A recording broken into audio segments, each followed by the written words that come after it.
Welcome to the Beautifully Intentional podcast, where I share stories to encourage you to live a more intentional life. Whether it's in your motherhood journey, your friendships, your 9-to-5 job, or pursuing just radical dreams. I believe that sometimes we can just get stuck in the mundane craziness of life, and all it takes is one encouraging word to give us hope to live for something greater. I share stories of living intentional through the simple things like self-care, clean spaces, parenthood, and going after your dreams. My hope is at the end of every episode, there's a fire set deep within your soul that says, I can do this. And that maybe today is your day to find the beauty in the things that go unnoticed and start living a more intentional life. This is Cassandra Lau, and welcome to Beautifully Intentional. All right, welcome to episode 10 of the Beautifully Intentional podcast. We made it. We made it to 10 episodes, you guys. And honestly, at this point, still haven't even launched yet. So I just wanted to get all 10 of these recorded. These were 10 episodes that were on my heart and on my mind. And so I got them all written out, and I just wanted to get them all recorded before actually launching. So I don't even know. This whole thing could be a total flop and you guys could be hating this. But I hope that you're loving it. I hope that this is useful and helpful and all of that. And so thank you for coming along this far. Today I want to be talking about, or I'm going to be talking about, or I want to talk about, or whatever.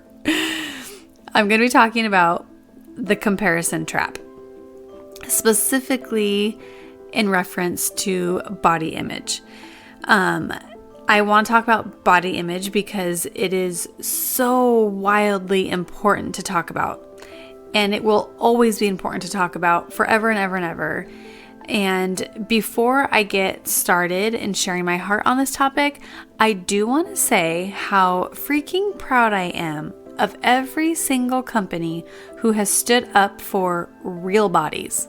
Like every single time I see an ad or a billboard or a poster or a clothing company using different size women and not editing or airbrushing, I do a little happy dance in my heart because every single company that has strictly used extremely thin models, airbrushed their faces, and photoshopped their imperfections has only added to the body dysmorphia that is a problem right now in our generation. So I get so dang happy when I see more and more companies willing to use real women and real bodies for their ads. Like, I love it. And I am just so proud of where we've come from since the whole generation of only glorifying thin bodies, which I would like to add are just as beautiful as full-figured bodies. Like, this isn't just anti-thin people, like it's just, you guys get my point, that it's just, there was a time where that was the only size that you saw. Like, I don't know exactly what started the whole, like, hating our bodies mentality. Like, has it always been a thing? Like, did women suffer with body image in the 1800s? Or did it just happen when models had to be 5'9", 108 pounds and airbrushed? And like, that's all you saw. Like, there was a long time there where that is all you saw. Like, I don't know. Like, I just want to know where the mentality even came from that is what perfection is. You know what I mean? Like, who decided that extremely thin, very tall, airbrushed skin was the only thing that made clothes look better? Like, who came up with that? Like, where did that all start? I should probably look into it because I really want to know.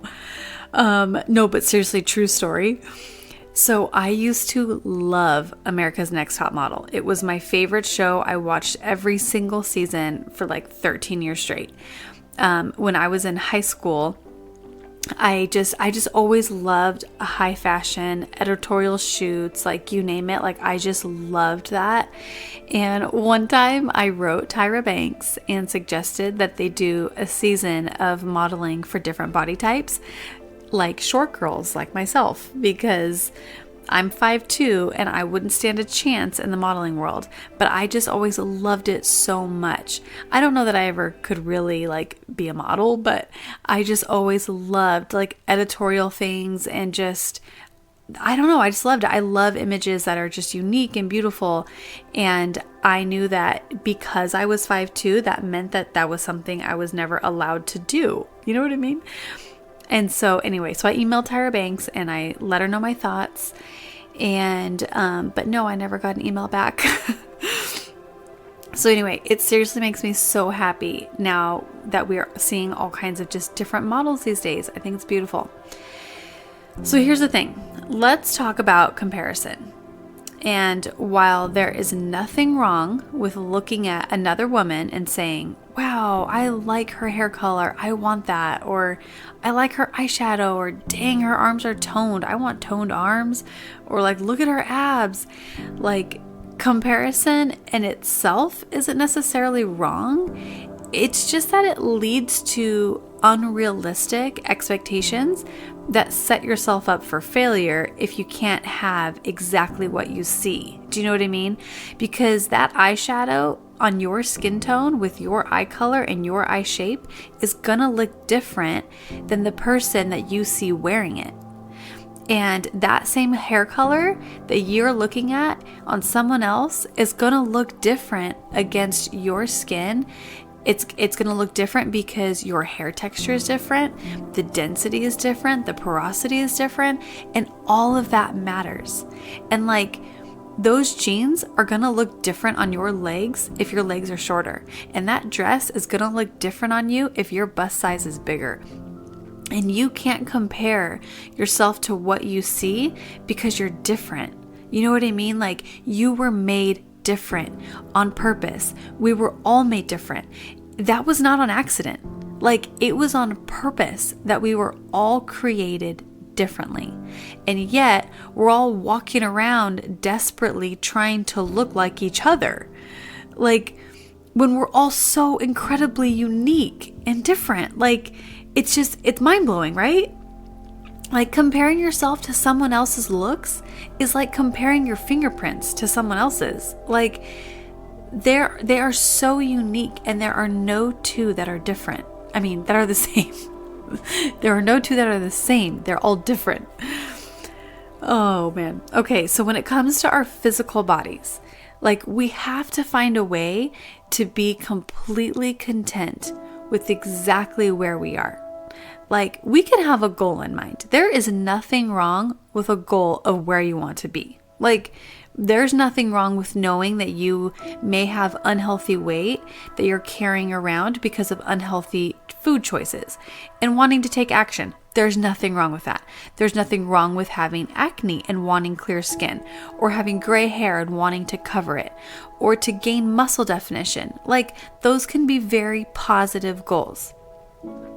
But if we don't find contentment in our physical body in the exact state that it's in right now, and I'm talking about appearance, like, I don't mean health-wise, I'm talking about appearance.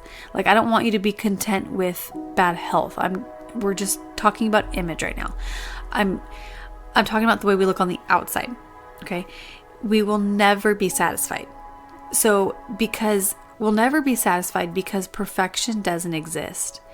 And once you change one thing, you reach that one goal, then you'll find another imperfection and want to change that. And then when you find the next thing that's imperfect, you'll want to change that. And you'll just want to keep changing everything, and it's just going to be this vicious cycle of constantly wanting to change, meanwhile never getting fully content anytime you reach a goal, because we always have a new one. You know what I mean? So, like, for example, I have this friend who got a mommy makeover. She got a tummy tuck, she got a breast reduction and a lift, she looks beautiful.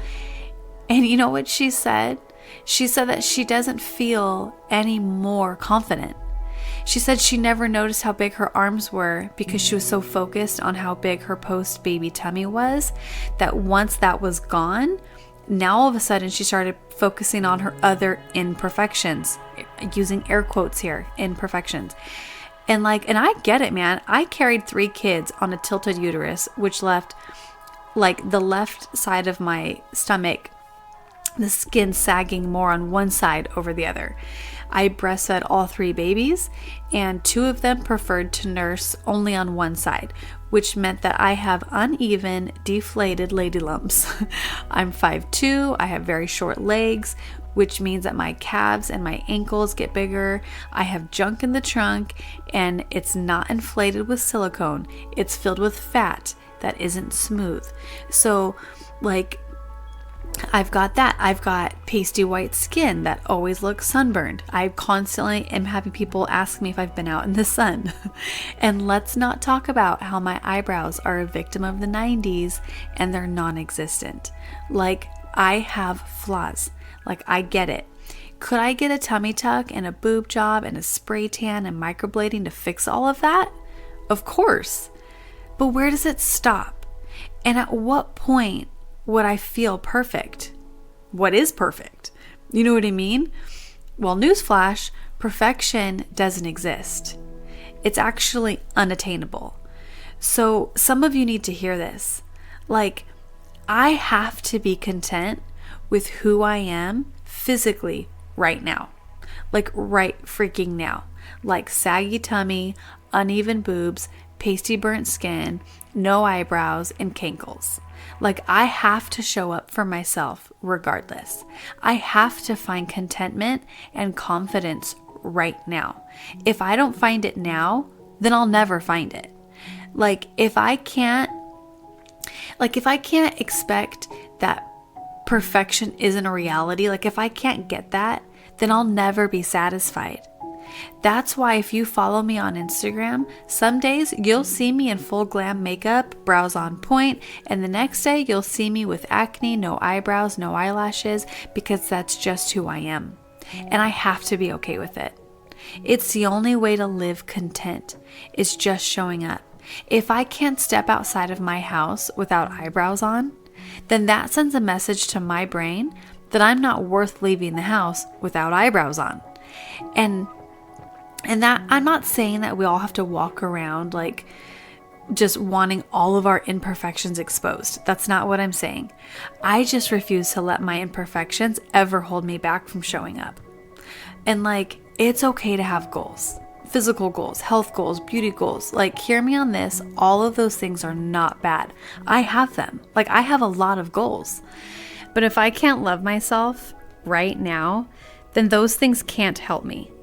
Those outward things can't help you if you don't love yourself right now. There is nothing magical about a thinner body, a thigh gap, or perkier boobs, or that seamless balayage. Nothing magical. Nothing. Like, they don't have the power to produce self-love or a healthy body image. You have to accept yourself in your current state right now if you're ever going to enjoy the journey to reaching those goals or to treating yourself with those wonderful beauty add-ons. Like, if you can love yourself right now, like now, just as you are, then you're really gonna freaking love yourself with a spray tan.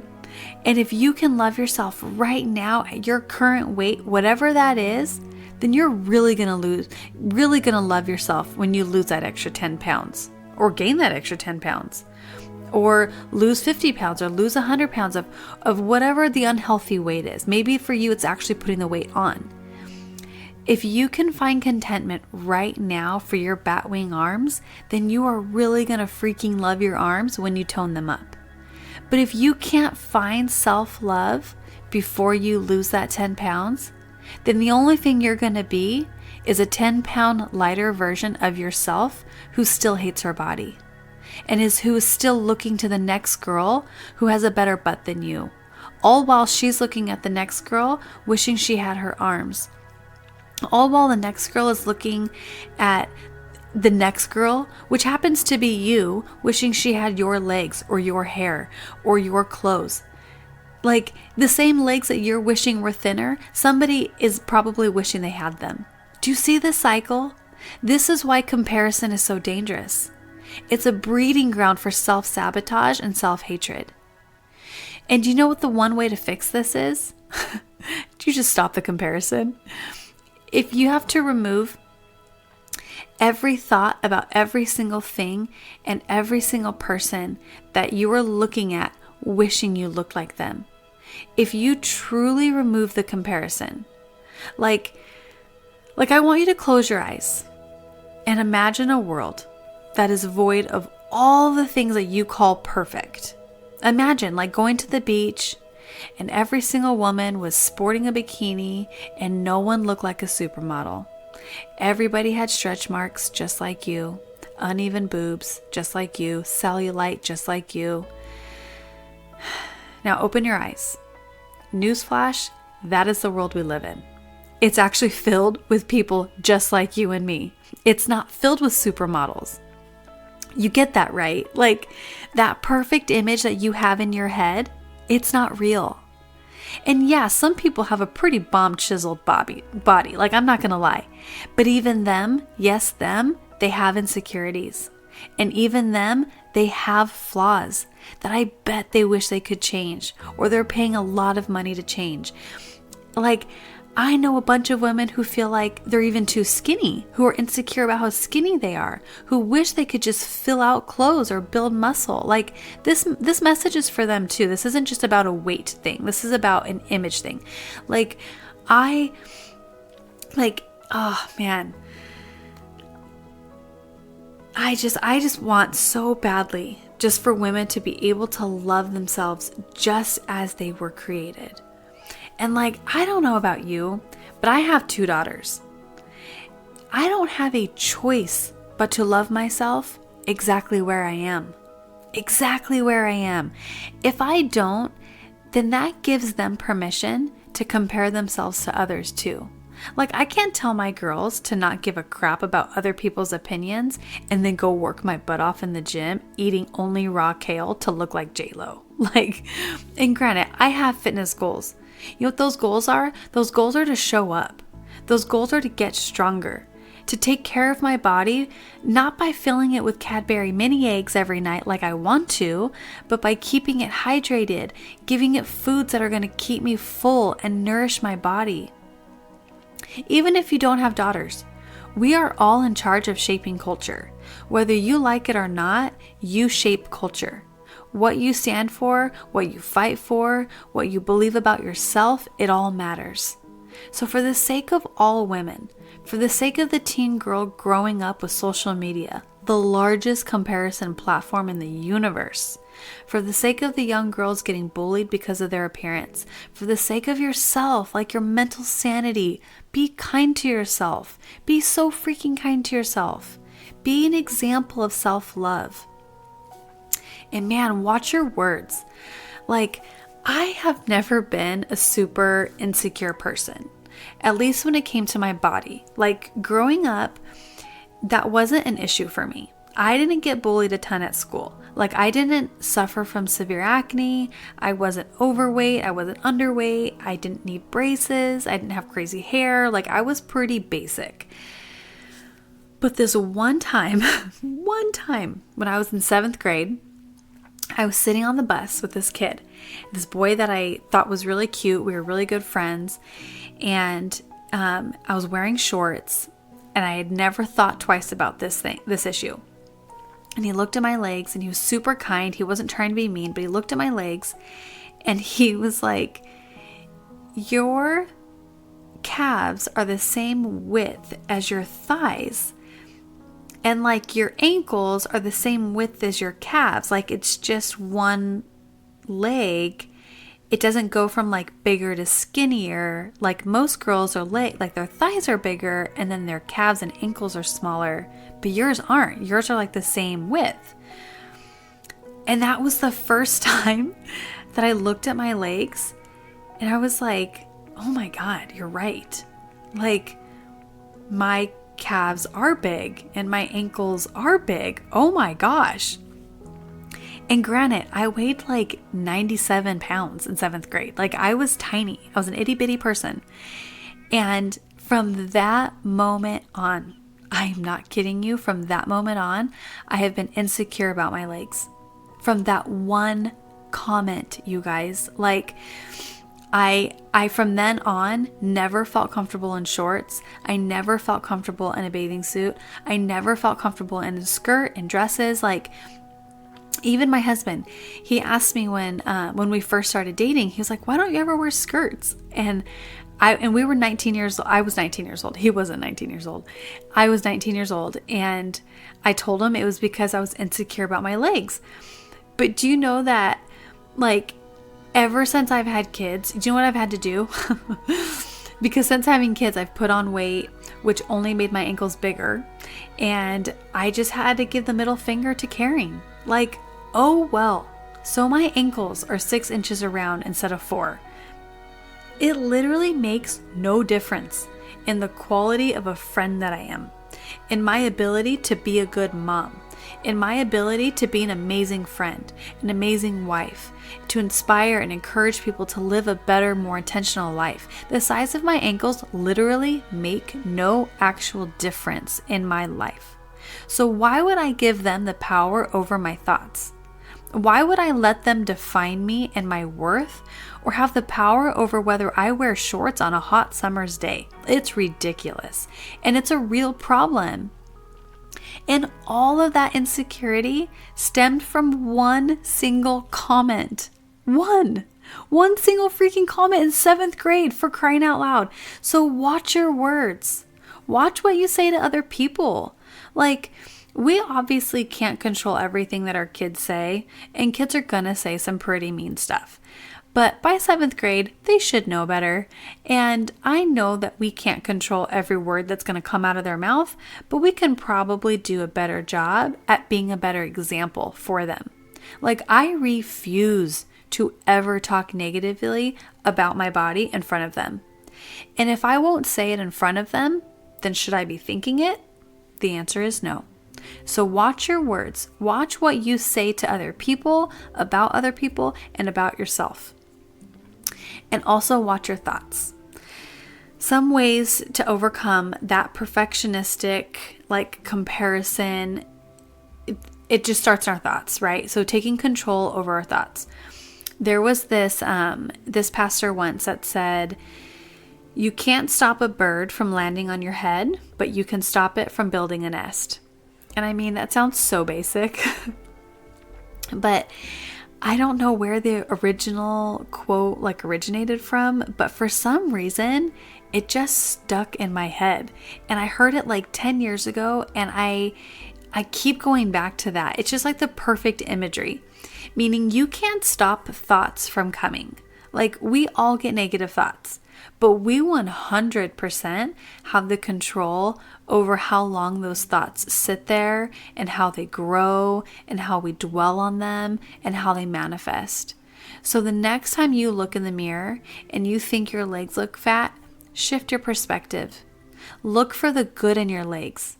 Thank God that those legs get you out of bed every day, that they carry you through your day, that you get to use them to drive to work, to stand on, to earn money. You know what I mean? Like, just shift the perspective. Negative thoughts are gonna come. Like, don't feel shame in that. I fight negative thoughts on the daily, but don't let those birds build a nest in your head. And if you find yourself comparing yourself to another woman on social media, oh, it's an easy fix. Like, it's a click of a button, literally. Unfollow them. Like, fill your feed with things and people and images that are going to fill you up, that are going to inspire you, that are going to encourage you, that you can relate to. And shop at clothing companies who pay attention to real women's bodies. When you're online shopping, all you see is women with bodies that don't look like yours. It's hard to envision what that garment is going to look like on you. But places like Madewell and I don't know, there's a bunch of them. You can actually choose the different sizes and body types, and it will show you models in those clothes online. So it's worth it to me to spend a little bit more money on jeans that I know will fit my shape. And I go into some shops around me that I love. I really love some of these shops that are around me, but nothing fits right. like nothing. Like it's so frustrating because they're made for one specific body type. So I just stick to companies that understand the wide variety of women's shapes. So anyway, so that's one way to get over it. Sometimes I feel like we just need to face our insecurities, like in order to see that they don't actually control you. For example, I used to never, ever leave the house without makeup on. But for sure, I would have literally never been caught dead showing up on Instagram without makeup on. Until I got started in my whole fitness journey. It was like over 3 years ago. And I joined a fitness like Instagram community called Fit Girls Guide. And another friend of mine was doing it and she was having a ton of success. So I joined. And so you have like a separate like Instagram account, right? So I had a private account for this Instagram. We had to post like, it was like a whole like community thing. So there was always like challenges and different stuff. So you had to post like sweaty selfies every day, like nasty, sweaty, like untouched, like showing that you worked out. You would have to post like no filter faces, before and after pictures.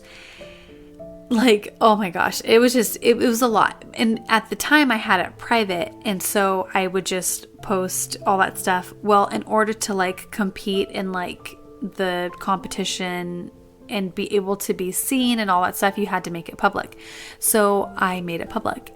And then my personal friends started following me. And I thought I was going to die because this account was filled with like before pictures, like in my underwear or like in like, not like, I mean, I would have like booty shorts and like a sports bra or like, you know what I mean? But it was like, I mean, I had pictures of like no makeup, a ton of like sweaty selfies, and I thought I was going to die. Like I thought I was going to throw up once I started noticing that other people, like friends, were following me that had nothing to do with like the fitness world.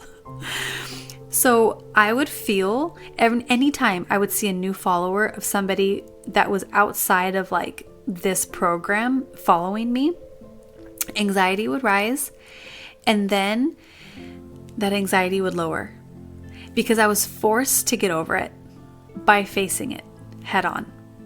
And like, so I just learned that at the end of the day, the opinions of other people didn't really matter. And what I learned through that was that I didn't lose any friends over it. Like, so people got to see me without makeup. Like, oh well. So people got to see me with like 30 pounds of extra baby weight in a sports bra. Oh well. Like, I had to face it in order for it to heal me, if that makes any sense. So anyway, eventually I ended up getting rid of that account and I just incorporated my fitness journey into my personal account because at the end of the day, it is my personal life. And managing a personal account and then a fitness account and then a hair account was just all too much. So I just incorporated everything onto my personal account. And now I show up without makeup all the time and it's so freeing. And I can't believe that I would ever not show my face on Instagram because I did not have makeup on. Like now I can't even imagine that. You know what I mean? So anyway, I really encourage you to try it. I encourage you that like, if there is something that you feel super insecure about, I don't know, this could be terrible advice. So like, don't hold me accountable to it. But like, I kind of want you to just like face it. Like if you've always wanted to wear a 2-piece bathing suit, but you're insecure because you have stretch marks, I encourage you, like, just show up to the beach in a 2-piece bathing suit and recognize that no one's going to be staring you down. No one's going to come up and talk trash to you. No one's going to be pointing and laughing. You're not going to lose any friends over it. You know what I mean? So anyway, I want you to keep in mind that like self-love requires non-perfection in order to be real love. Like if your body was perfect, then it would be easy as heck to love it. Like, you know, it'd be really easy to love it. But then would it really be love would it really be self-love if your body was perfect? Like, ask yourself that question, because love is a choice. Like in Corinthians, it says that like love is patient, love is kind. It is not envious, it's not boastful, it is not rude, it's not proud. Those are all actions. They're all choices. And like, if love is a choice, then we have to be put in the position against perfection in order to choose to have self-love. And I feel like I'm kind of sounding confusing right now, but like, for example, like patience, right? Patience is only patience up against what would require patience. So like oh my gosh, I feel like I'm like, okay. So for example, going to the DMV and you're waiting like 3 hours. That requires patience, right? And so you get patience by being put in a position to need it, right? So if we just showed up to the DMV all the time and you just walked right in, did your business, you would never be practicing patience, right? So like, to love yourself, to love your body, it requires it to be not perfect, to be real love, right? Because if it was perfect, it would be easy to love it. Therefore, is it really choosing to love it? Is love being activated as a choice? Does that make sense? I feel like that was confusing. That thought is happening in my brain a lot better than what's being like spoken out. I hope you followed that one. So anyways, to sum it all up, stop believing the lie that perfection is a real, attainable thing. Set realistic goals for yourself. And remember that while you might be comparing yourself to another person, there is always someone else in the room comparing themselves to you. So shift your perspective. Be grateful for what your body can do and not dwell on your imperfections. And remember that you were never put on this earth to compare yourself to others, but to know your true worth and to live out the best version of yourself possible. Until next time, you guys. Thank you so much for listening to this episode. And if this episode encouraged you in any way, would you please do me a solid and leave a review, subscribe, screenshot, share with all your friends? I would just so deeply appreciate it. Reviews and shares help spread the word, and maybe there's someone out there that you know who needs to hear this that I don't necessarily know, and this is the best way to do that. So let's try to get this thing like rolling off the ground. Would that be awesome? You can find me on Instagram at just Cassandra Lau. That is where I hang out every day, and you can kind of just see me in my more real life and laugh at me in my stories because, I mean, they can be comical sometimes. So I hope you have a good day and take care.